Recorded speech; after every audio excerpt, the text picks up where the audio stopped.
何このチンチクリン。この店小学生働かせてんの？お嬢ちゃん何年生？やめてください。私高校生です。お客様。お客様、暴力は困ります。100蹴り飛ばす店員がいるかよ。店長出せ。私に何か。Hello guys, back like I never left with more Isekai Harem anime recommendations. We'll be seeing top 10 Isekai Harem anime with overpowered main character. You don't want to miss out on any of the recommended videos, so do stick to the end. The recommendations are worth it.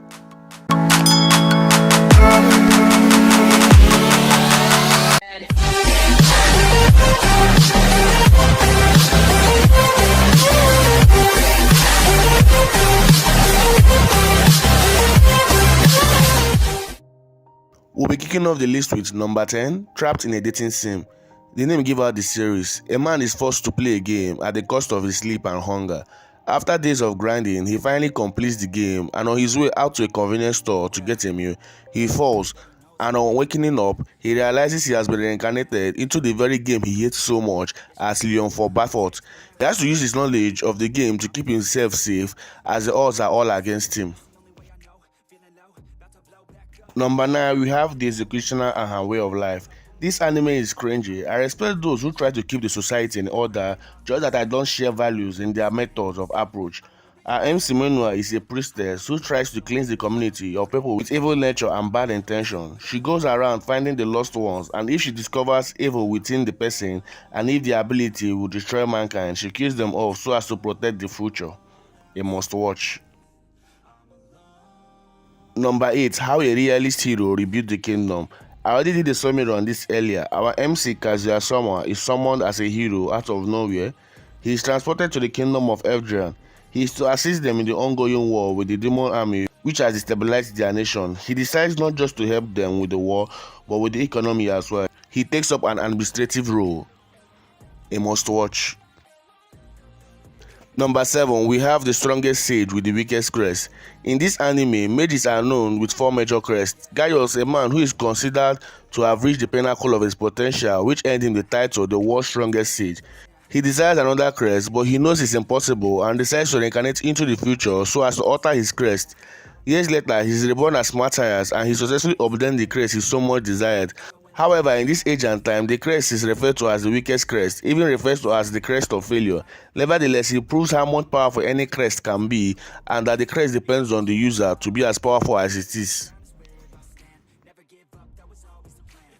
Number 6, we have Arifureta 2. Another crazy anime, but I already did a summary in a previous video. This anime centers around an NC Lagumo who is transported to another world with his friends. Due to the weak ability he receives, he is left behind and betrayed by his friends. In order to survive, he unlocks the full potential of his abilities and becomes overpowered. A must watch. Number 5, we have The Rising of the Shield Hero 2. The season 3 is currently airing. This anime revolves around 4 heroes who are summoned to the kingdom of Memnock as heroes. They were each given abilities in form of tools. Our MC Nafumi gets the weakest tool, Shield, but he is betrayed by a colleague and banished from the hero's party.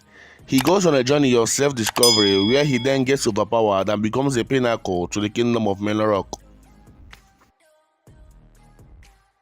Number 4, we have Princess Reconnect Redive 2. I already did make a summary on this in a previous video, but here is a quick recap. Our MC Yuki just falls from the sky to the continent of Astray, possessing no knowledge of who he is aside his name. An elf by name Kokoro finds him and makes herself his guide. She becomes a pivotal character to his growth and understanding of the world which he suddenly fell into.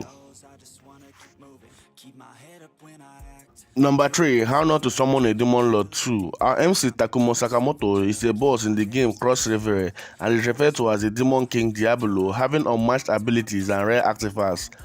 One day, he suddenly summoned into the same game as Demon King Diablo.